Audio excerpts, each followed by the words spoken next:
Wilson Center for the Performing Arts in the Harris Theater.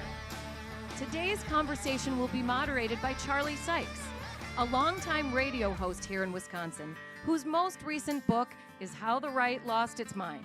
He now writes for The Atlantic and last week endorsed Kamala Harris for president. Please welcome Charlie Sykes.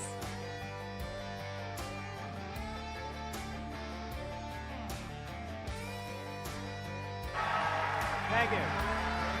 Thank you. Hey, and welcome to this production of The Odd Couple. Okay, and it really is odd. I never thought that I would be here. You never thought that I would be here. But that's because this is not a normal election. This is not an election between Democrats and Republicans, liberals and conservatives. So that's why we're doing this, dogs and cats together in this strange moment. It's why we're having this conversation here in Brookfield, Wisconsin, crucial Waukesha County. But we're not going to be talking about a few things. We're not going to be talking about sharks and electrocutions. We are not going to be going through Tony Evers' 40-minute playlist and swaying to the music. We're not going to be talking about Jewish space lasers or Arnold Palmer's putting game. That's the other event down the road. The reason we're having this conversation, though, is that despite the clownishness, the stakes are so serious. This is election, again, not about the normal divisions in American politics, but about things like decency and democracy, the rule of law, whether or not we're going to shred the Constitution, and whether or not America will continue to be a shining city on the hill to the rest of the world. I don't think our guests tonight need any introduction, so I won't spend some time, but I do want to say this. Political courage is vanishingly rare in our world today. And I know of very few people more courageous than Liz Cheney.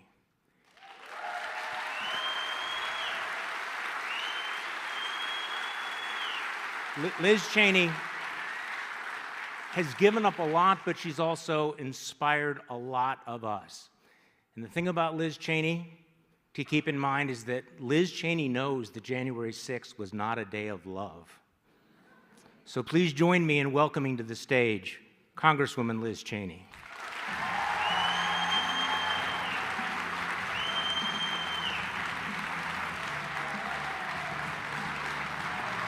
Good to see you.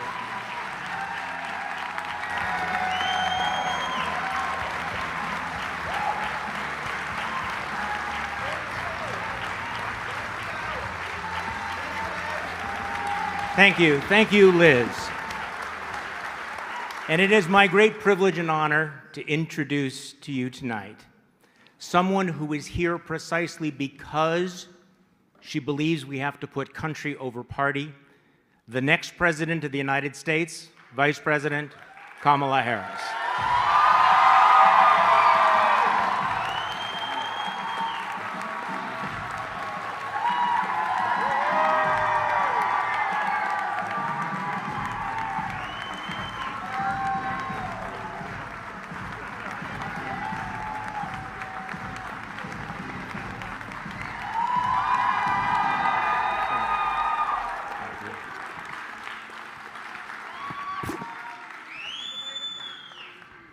Good evening, everyone. Good evening. And Vice President, welcome back to Wisconsin. It is good to be back. You know, so Tony Evers, that's funny about his playlist. Is it really that long? No. Okay. Every time I land in Wisconsin, almost every time, Tony Evers, the governor, will meet me on the tarmac. And because I did live in Wisconsin when I was 5 years old, every time he will say, "Welcome home."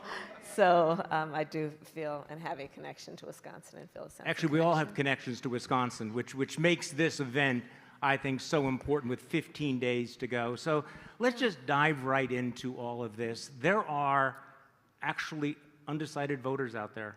Yeah. And there are undecided voters here, people who have never voted for a Democrat, moderates, conservatives who've voted for people named Bush and Cheney and Ford and Reagan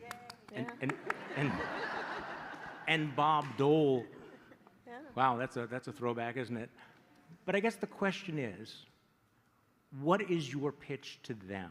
Why should they do something they've never done before?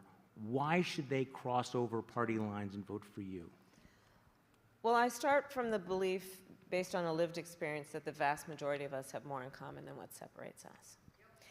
I also know that you all are here spending time that you could be spending doing a number of other things with all of the obligations you each have. And you are here because we together love our country. We love our country. And we believe in the foundational principles that are at stake in this election. I believe that when we think about who we are as the American people, there is more we have in common than what separates us when we think about what is at stake in terms of our democracy, rule of law, the Constitution of the United States, national security, the standing of our country in the context of the world. All of that is at stake. And I will share with you, Charlie, when I was in the Senate for those 4 years that I was there, my favorite committee was the Senate Intelligence Committee, and I'm going to tell you why. We would walk into that meeting in a skiff, which is a secure room. We'd have to leave our cell phones outside. The press, with all due respect, were not allowed in, no cameras. People would walk in, Democrats and Republicans, take off their suit jacket, roll up their sleeves, and we'd dispense with who was a Republican and who was a Democrat. We were all Americans.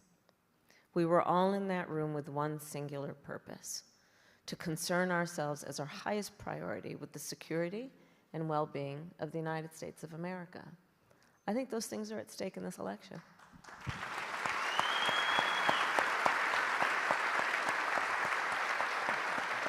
Congresswoman Cheney, you know how hard this is, though. You know how hard it is to break away from tribal loyalty, to do something you haven't done before. So I'd like you to address that as well. Lindsey Graham was on television yesterday saying, what are you, never Trump Republicans, what are you thinking of? How could you possibly do all of this?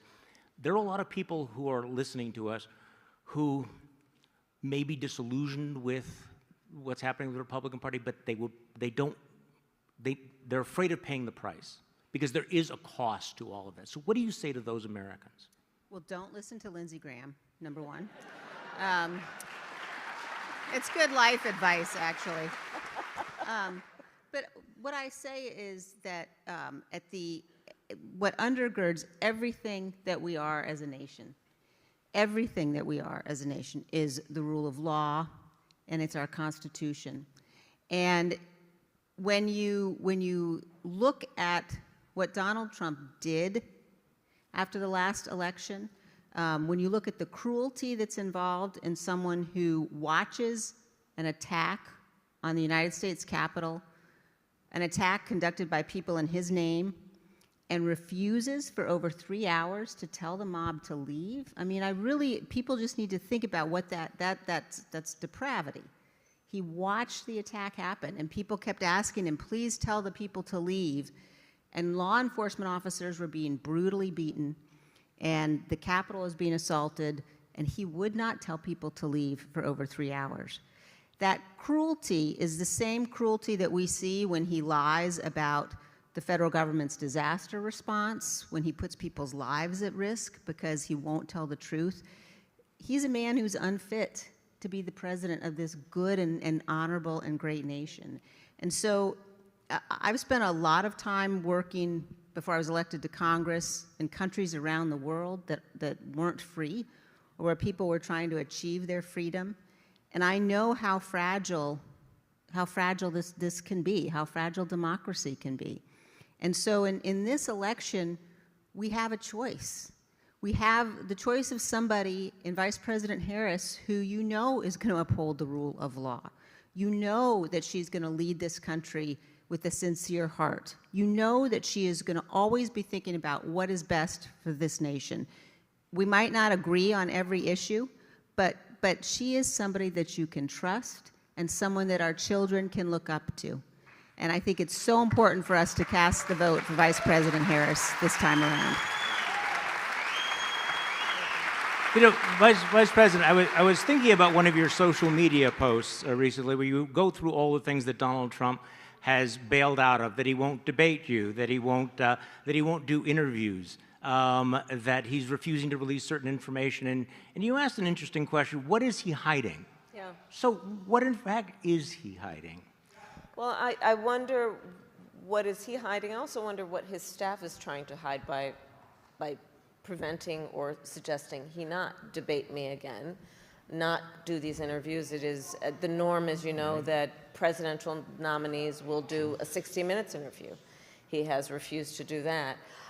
He is pulling out of interviews left, right, and center. And I think that what we see about him in public, whether it be his rallies or, as you said, would it be called just a solo dance? I don't know that it has I don't think that has a name to it. Dance is really generous. Yes, what that was. I think it does lead us, and it should lead us to observe that he is increasingly unstable. But you don't have to take my word for it. Listen to the people who know him best. The people who worked with him in the White House, in the Oval Office, in the Situation Room. His former chief of staff, 2 former secretaries of defense, his secretaries of defense, his former national security advisor, and of course his former vice president. And they have each talked about, the chief of staff, that Donald Trump has contempt for the Constitution of the United States. Not only has that been said by a former chief of staff of the former president, but we know he has openly talked about his intention to terminate the Constitution of the United States. I have taken that oath 6 times as district attorney, twice, elected and reelected, as attorney general of the largest state in California, twice, as United States Senator, and actually now as vice president. And the Congresswoman and I have talked about that. That is an oath one must take seriously. It is a duty to defend and honor and uphold the Constitution of the United States. He has said he would terminate it.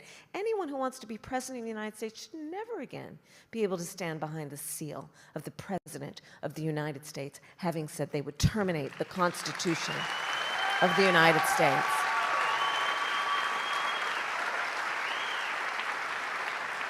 And again, most recently, the report is that the former chairman of the Joint Chiefs of Staff, a decorated general, said of Donald Trump that he is fascist to the core.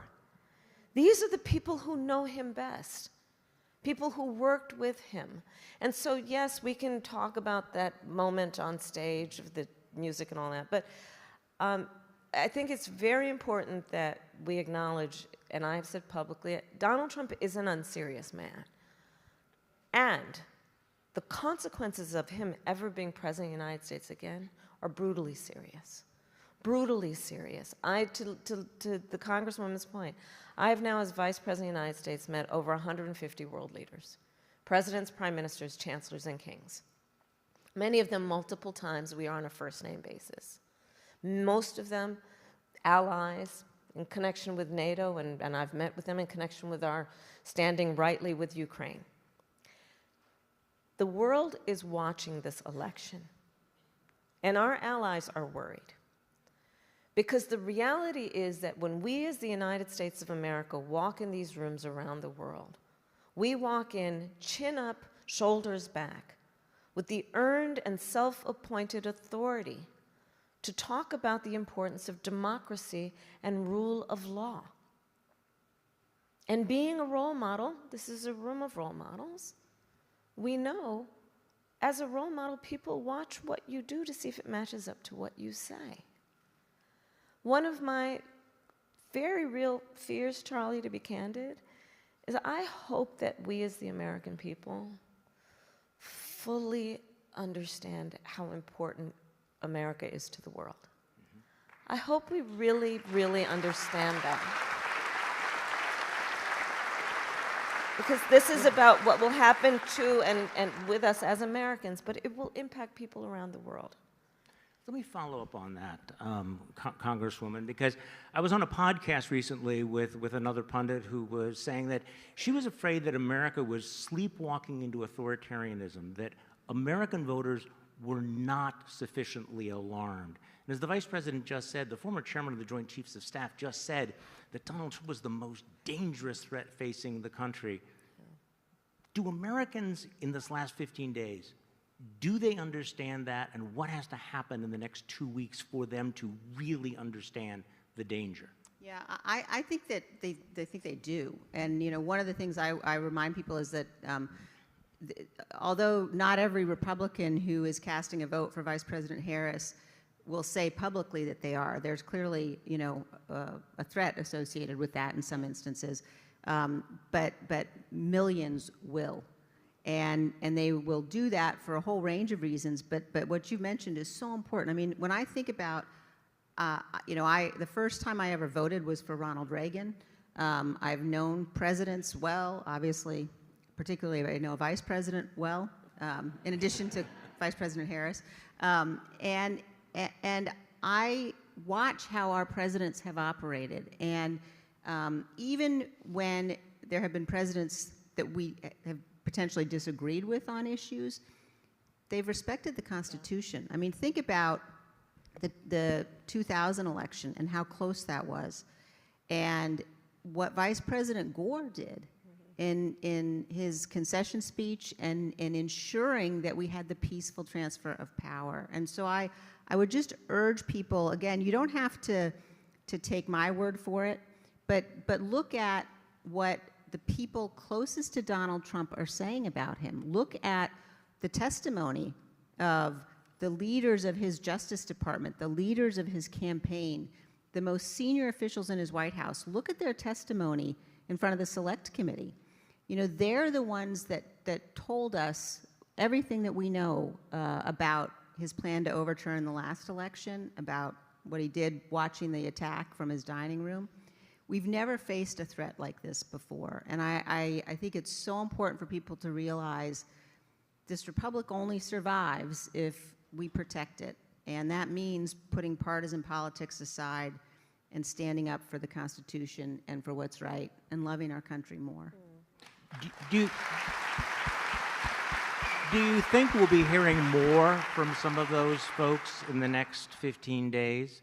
The generals, the chiefs of staff, the people who really understand exactly how unfit Donald Trump is? I do. I also think that that they have been very clear so far. I mean, you've had hundreds of national security officials who served in Republican administrations endorse the vice president. Yep. And all of the things that the fact that these people aren't endorsing, the fact that Vice President Pence was the most loyal person there was to Donald Trump, he won't endorse him because he knows Donald Trump asked him to violate his oath of office. Now, that should also give you a lot of pause about J.D. Vance. J.D. Vance is there because he will do what Donald Trump wants, and that makes him a particular danger to the Republic as well. And I'll add to that point. Understand also what happened in the last few months when the Supreme Court essentially told the former president he will be immune from anything he does in office. So whereas before there was at least some threat of consequence and accountability, that no longer exists. And to the Congresswoman's point, imagine Donald Trump, based on everything we know about him and everything we see now and before, imagine him with no guardrails. Because all of those folks who worked with him before, they're not those who held him back, who attempted to ensure that he would follow the law, are no longer there. And we have the Supreme Court decision. So the stakes are very high. Okay, let's go to the audience for some questions. We have some undecided voters who have some questions for you, Madam Vice President. Let's go to Lisa Brockman from Madison. Lisa is a small business owner. Hi. Good evening. Thanks for taking my question. I have a question on reproductive freedom. Yeah. And I come from a conservative Christian pro-life family, and I was a Republican until Donald Trump's presidency.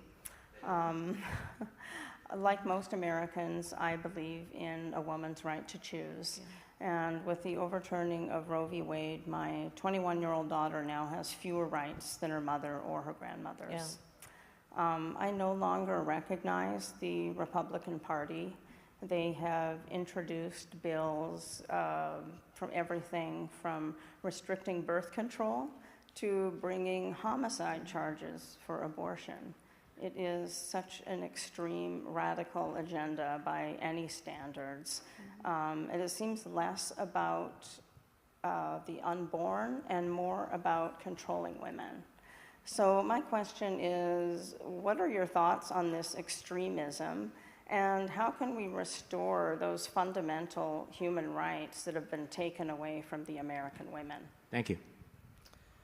So to your point, when Donald Trump was president, he hand-selected 3 members of the United States Supreme Court with the intention that they would undo the protections of Roe, and they did as he intended. And now there are at least 20 states in our country that have criminalized healthcare providers, to your point. I mean, in Texas, the law provides for prison for life for a doctor, nurse, healthcare provider for doing what they believe is healthcare and in the best interest of their patient. Punishing women, I was actually just this week, just a few days ago, in the state of Georgia with the mother of a young woman who died because of Georgia's abortion ban, and she had to go to another state, and it's a long and very tragic story that did not have to be. And here's how I think about this issue. One does not have to abandon their faith or deeply held beliefs to agree that the government, these folks in a state capital, much less Donald Trump, should not be making this decision for her. If she chooses, she will talk with her priest, her pastor, her rabbi, her imam, but not the government. And I also have found, though, since the 2 years that the Dobbs decision came down that this happened, I have had conversations with a number of people who were opposed to abortion and remain opposed to it, but did not intend for the harm that we are seeing to happen. And I think as this decision came down and we are seeing the harm, there are more and more people who are agreeing that this should not be the government making this decision for women and their families. And the way that we will address this is eventually Congress needs to pass a law restoring those protections. And we need to agree that in our society, we should not have laws that are treating people in a way that is causing such harm. I'll give you another example of the harm that is going on. I started my career as a prosecutor. I have prosecuted everything from low-level offenses to homicides. But one of the reasons I became a prosecutor is because when I was in high school, I learned that my best friend was being molested by her stepfather. And so I said to her, you have to come live with us. I called my mother. My mother said, of course, and she did. And I made a decision early in my life that I wanted to do the work that was about protecting vulnerable people. There are some of these bans that include no exception for rape or incest. I have specialized in those kinds of cases. And the notion that we would tell a survivor of a crime that is a violation to their body, that they have no right to make a decision about what happens to their body next, I think that's just unconscionable. I think it's immoral. And so this is one of the issues that is at play. And when this issue has been on the ballot since the Dobbs decision came down, in so-called red states and so-called blue states, the American people have voted for freedom. Congresswoman Cheney, I'd like to get your thoughts on this as well.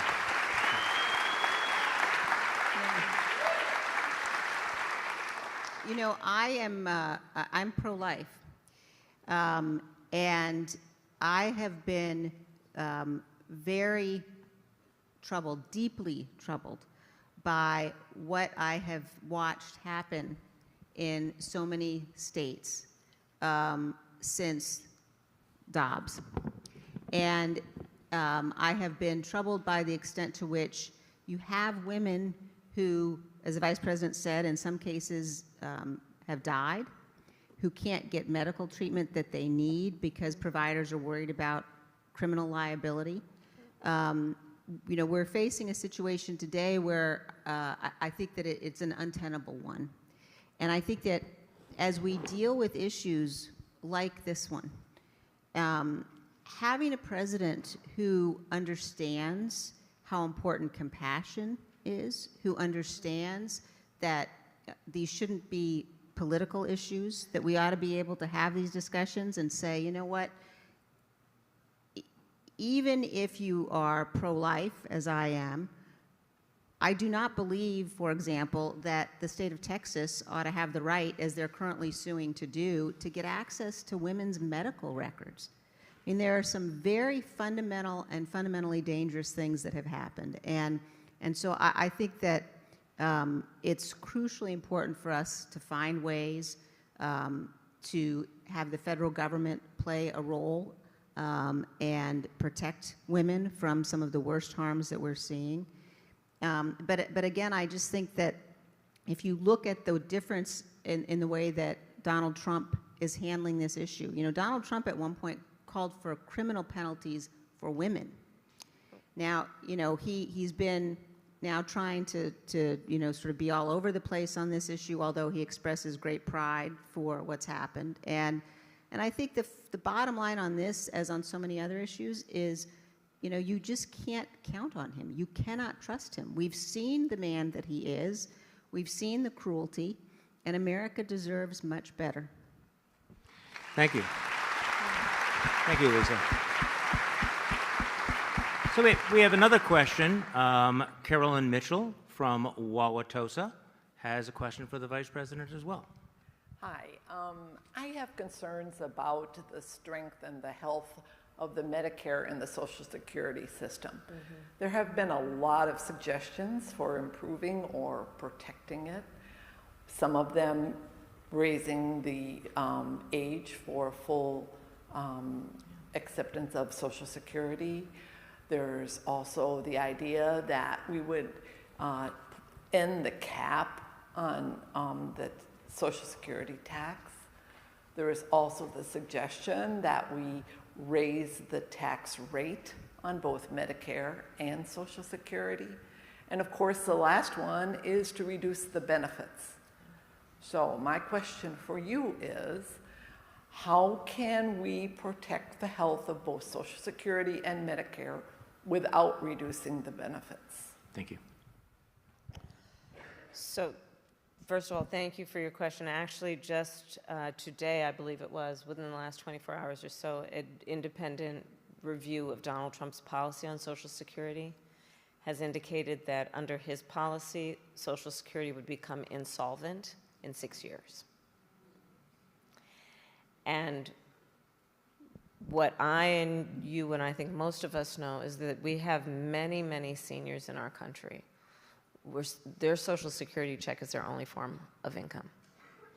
It's everything and the only thing they have to live on, to pay rent, groceries, all of that. And so we must protect Social Security. If you look at Donald Trump's Project 2025, the plan that they have if he is elected or re-elected president, it would attack Social Security, it would attack Medicare. And back to the point about just what is in the interest of dignity. The President of the United States should have as one of their highest concerns the dignity of the American people. And in particular, those who have lived a productive life, who deserve to be able to retire and go into their senior years with the dignity of not worrying about whether they're going to have a roof over their head or be able to eat. So my plan includes what we need to do to strengthen the solvency of Social Security.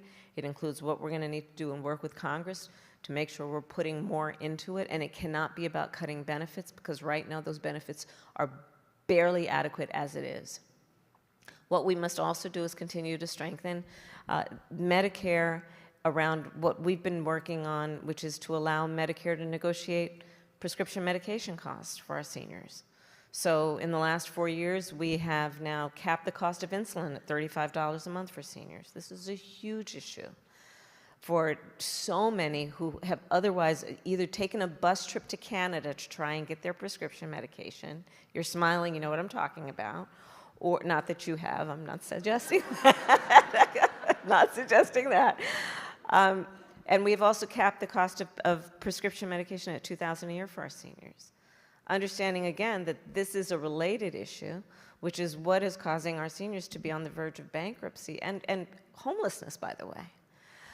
The other work that we have to do is to deal with home health care and how Medicare is covering that. So part of my plan is right now, the only way that there will be coverage for home health care is, generally speaking, Medicaid, which means that the family or the individual would have to spend down all of their savings to be able to be eligible for Medicaid.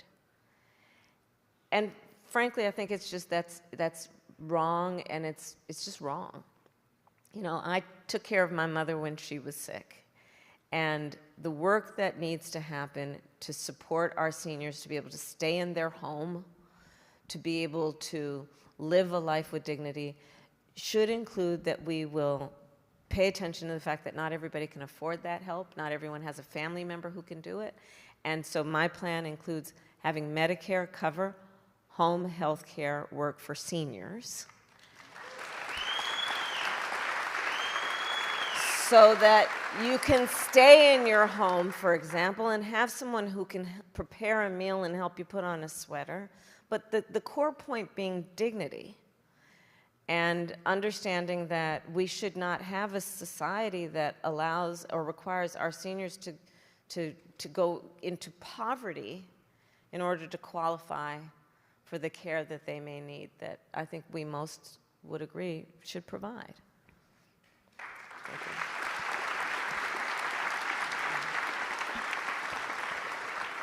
And we have another question from the audience from Dan. Dan Boberell, who is a retired school teacher, taught at MPS, and now lives in Waukesha. Again, a genuinely undecided voter, I understand. Thank you. Come on, Good Dan. evening. What did you say? I was told I was going to be an alternate, so I was a little worried about getting my question. But Take your time. Take your this time. is a question. I actually retired from MPS, but I currently teach, and I teach at a private Catholic school. I'm a Catholic, but I've also been pro-life, pro-choice, depending. But I have 5 daughters, and I think it's my duty to continue with the children I teach as well, to see that we need to respect women. And I've really come to the conclusion that this toxicity that exists is just rather embarrassing. And as a lifelong Republican, who I thought your father would be a great president. Thank you. Not to say George wasn't, but I've come to this realization, and it's been very difficult. So my big question was for the future of my children, and also students that I encounter, and try to show that we have to have some kind of civility, like we did back in the 80s when Ronald Reagan and Tip O'Neill, of course, could talk about things and solve problems, and now it's trying to get one better than the other. And so I'm just wondering, in your position now, how to convince people like me, who some of my siblings might be questioning what I'm doing here, but I think, like you said, we have to be courageous, and that's what I'm trying to be. And so what do you think we can do in the last 15 days, or you can, or Madam Vice President, what you can do to try to get some of these people cross over? I know you already said that. Some of them probably won't say who they're voting for, but or something I could take with me to say, this sounds very good, or we ought to at least listen to this. To reduce the toxicity? Yes. Okay. Yeah, I think that you know, you've really put your finger on something that's so important, and you see it as a teacher. You know, any of us who are around young children, I see it as a mom. My kids aren't so young anymore, but you know, when they look at how elected officials, and in particular how Donald Trump is conducting himself now, that's not a lesson that anybody would look up to. And I think about it often from the perspective of the men and women who've worn the uniform of our country and who have sacrificed so much for our freedom. All of us have an obligation to be worthy of that sacrifice. And in this,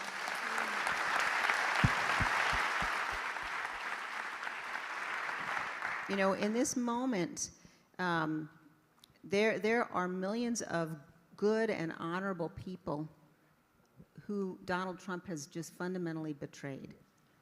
And I think it's so important for people to think about this from the perspective of, the decision to give somebody the power of the presidency means that you're handing someone the most awesome and significant power of any office anywhere in the world. And you have to choose people who have character, choose people of good faith. The framers knew this. The framers knew that it was so important that, we take an oath, but that also fundamentally you had to have people of character. And Donald Trump has proven he's not one of those people by his actions. So, what I say to people is, look, for us to get back to a time where we are actually having policy debates and discussions and disagreements, we have to protect what undergirds all of this. And what undergirds all of it is the Constitution. And we have to be willing to say, as a nation, we're better than partisanship. And I say this as someone who spent a lot of years engaged in partisan battles. And there are important debates we have to have. But if we allow someone, again, if we give him the power again to, do all of the things he tells us he's going to do. He says he'll terminate the Constitution. He says he'll deploy the military against the enemy within. That is a risk that we just simply can't take as a nation. And I think that this vote, this election cycle, this time around has to be about so much more than partisanship. And I will just end this by saying, and I also know, because I have spent time with Vice President Harris, because I have come to understand what she believes about how she will govern, that she will be a president for all Americans, that she's committed to listening and committed to having viewpoints, some of which come from different ends of the political spectrum. And if you think about how you conduct your life outside of politics, how we all conduct our everyday lives, those are the kinds of people that you trust. Those are the kinds of people you can work with. Like if you wouldn't hire somebody to babysit your kids, like you shouldn't make that guy the president of the United States. I mean, that's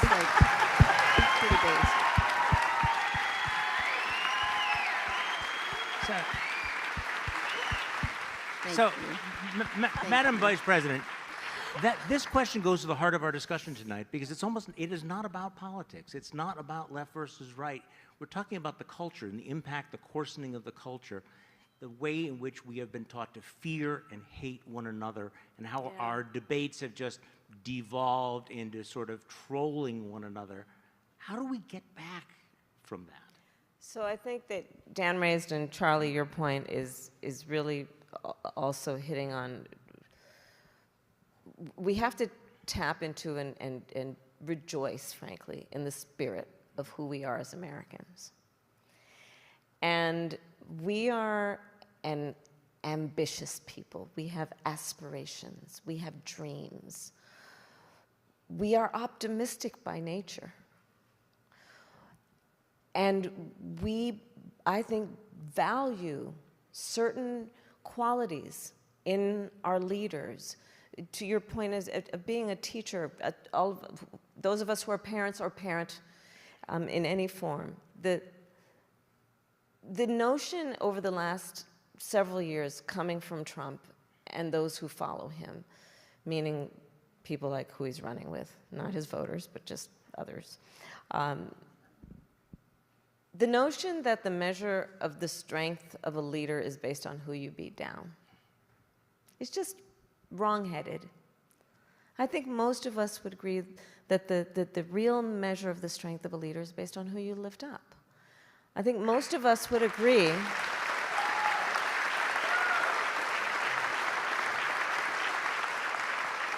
And most of us would agree that it is, when we talk about character, it is the sign of strong character to have empathy, to have some level of concern and care about the well-being of other people, and then to do something about that.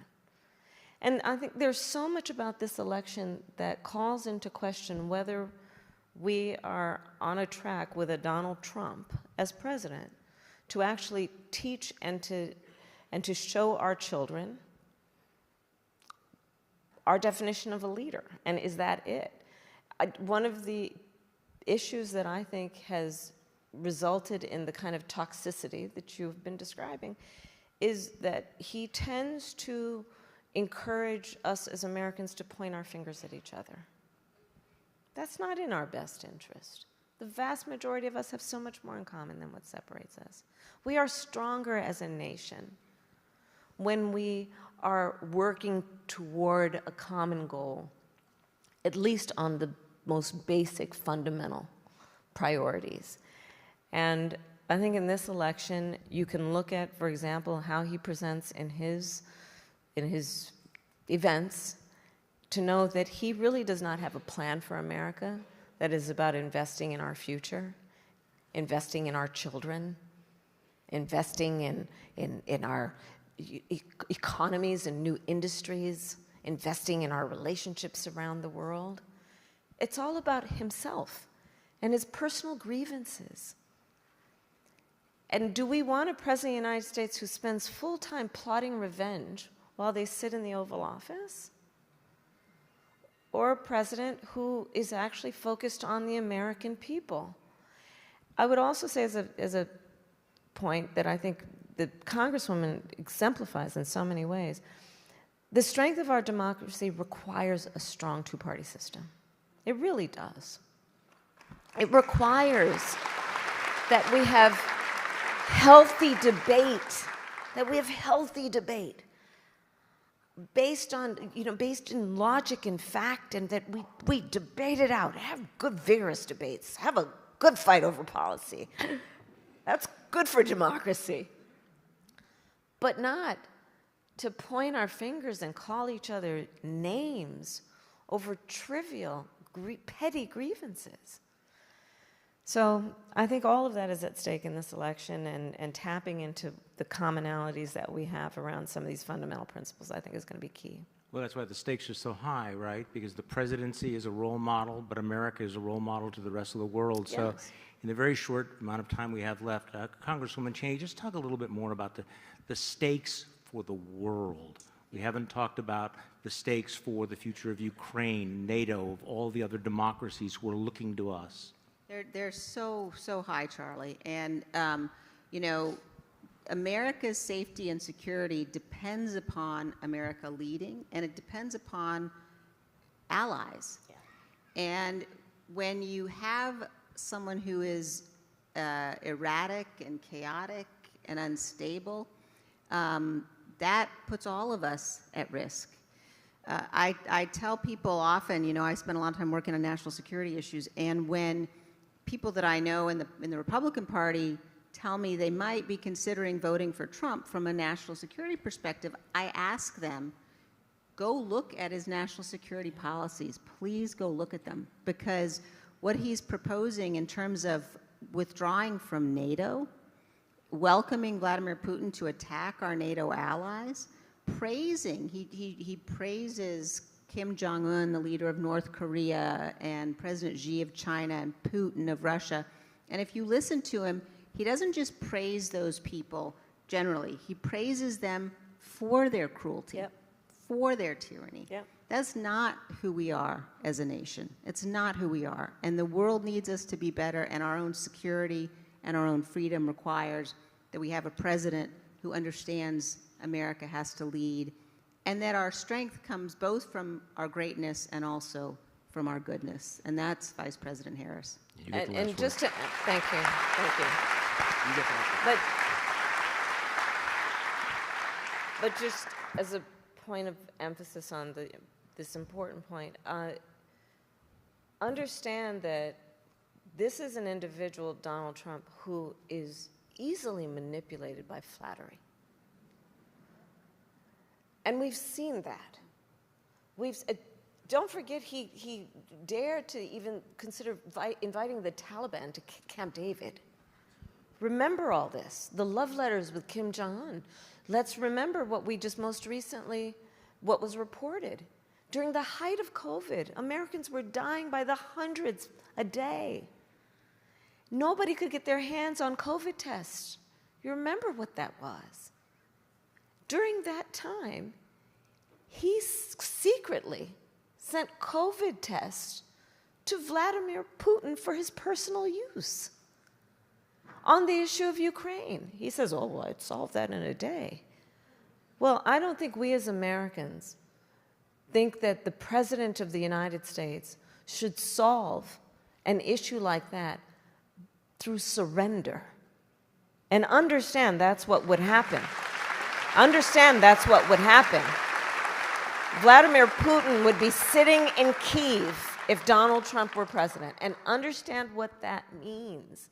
As so much our allies understand, and that's why they're concerned about this election. If Putin were to get away with invading the sovereignty and territorial integrity of Ukraine, because America, the leader in bringing the allies together and standing for fundamental international rules and norms like sovereignty and territorial integrity, if Vladimir Putin got away with that, you think he wouldn't march next right into Poland and the rest of Europe?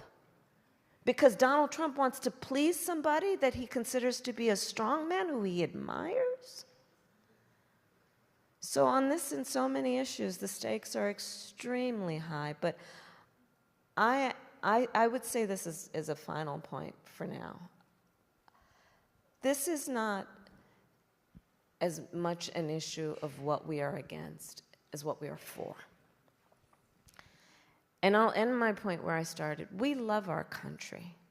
And our country is worth fighting for. And that's how I think of this. Our democracy will only be as strong as our willingness to fight for it. And you all are taking your time out of your lives to be here because we, I think, agree on that among the most fundamental principles at stake. And I thank you for the time you've taken, and I hope to earn your vote, by the way. Thank you. Thank you. Thank you. And we have 15 days to make a decision. Thank you all for coming here to Brickfield Wilkes. Thank you, Congressman Liz Cheney, Vice President Kamala Harris. Thank you so much.